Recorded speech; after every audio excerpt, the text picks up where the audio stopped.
teknik, pernah dengar soal instalasi listrik sistem outbound? Ini adalah metode keren di mana semua perangkat listrik seperti saklar, stop kontak, dan kabel dipasang di permukaan dinding. Jadi semuanya terlihat dari luar. Makanya disebut juga sistem timbul atau exposed. Jadi apa sih fungsi utama sistem outbound ini? Simpelnya, ini cara cepat dan hemat biaya untuk memasang listrik tanpa harus pembongkaran dinding. Cocok banget buat proyek yang butuh instalasi fleksibel, seperti di daerah industri, gudang, atau bahkan saat renovasi darurat. Sistem ini memudahkan kita kalau mau menambah atau mengubah tanpa merusak tembok. Kabelnya juga dilindungi pakai pipa atau protektor biar aman dari gesekan dan cuaca. Sekarang kita bahas kelebihannya. Yang pertama, jelas pemasangannya super cepat dan mudah. Nggak perlu ada pembongkaran dinding, artinya hemat waktu dan hemat biaya konstruksi. Yang kedua, fleksibilitasnya tinggi. Mau nambah stop kontak? Gampang, tinggal pasang aja jalur baru. Yang ketiga, sistem ini tahan banting loh, cocok untuk area outdoor atau bangunan industri yang sering terpapar cuaca ekstrim. Nah, tapi ada juga kekurangannya dari segi estetika. Sistem outbound ini memang kurang rapi karena kabel perangkatnya menonjol keluar.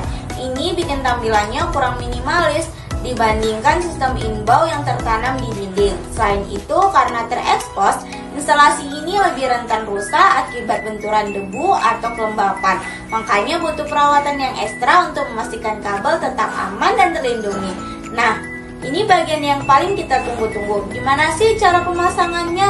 Mari kita bedah satu persatu. Langkah pertama adalah marking jalur.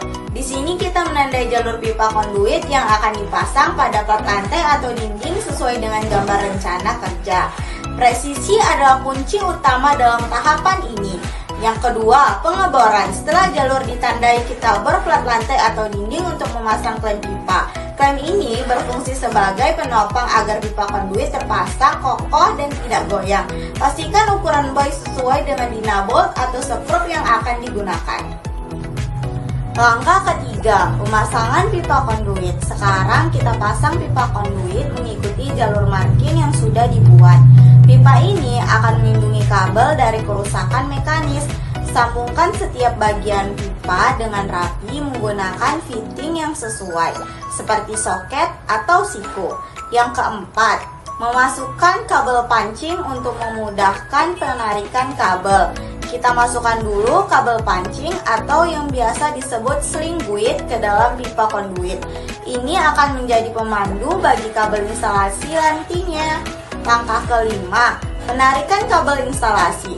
Ikatkan ujung kabel instalasi pada kabel pancing, lalu tarik perlahan dari ujung pipa yang lain. Pastikan tidak ada kabel yang tertekuk atau terlilit di dalam pipa agar alirannya lancar. Lakukan dengan hati-hati untuk menghindari kerusakan pada isolasi kabel. Langkah yang keenam, pemotongan kabel.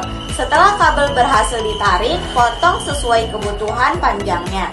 Berikan sedikit sisa panjang kabel di setiap titik sambungan atau terminal untuk memudahkan proses penyambungan nantinya. Langkah ketujuh, penyambungan. Sambungkan kabel pada tidos atau kotak sambung menggunakan lasdop. Pastikan setiap sambungan kuat dan terisolasi dengan baik untuk mencegah korsleting. Ini adalah tahap krusial untuk keamanan sistem. Langkah yang ke-8 adalah Megger test. Sebelum dialiri listrik, wajib hukumnya melakukan pengukuran resistensi isolasi kabel menggunakan Megger tester. Tujuannya adalah untuk memastikan tidak ada kebocoran arus pada instalasi yang bisa membahayakan. Langkah yang terakhir, perapihan. Setelah semua tes dinyatakan aman, pastikan kembali jalur instalasi, tutup semua tidos dan pastikan semua komponen terpasang dengan kuat dan rapi. Sistem kelistrikan outbound Anda kini siap digunakan. Gimana? Cukup jelas bukan?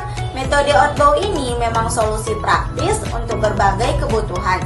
Semoga tutorial ini bermanfaat ya. Jangan lupa like, subscribe, dan nyalakan lonceng agar tidak ketinggalan konten teknik lainnya. Terima kasih.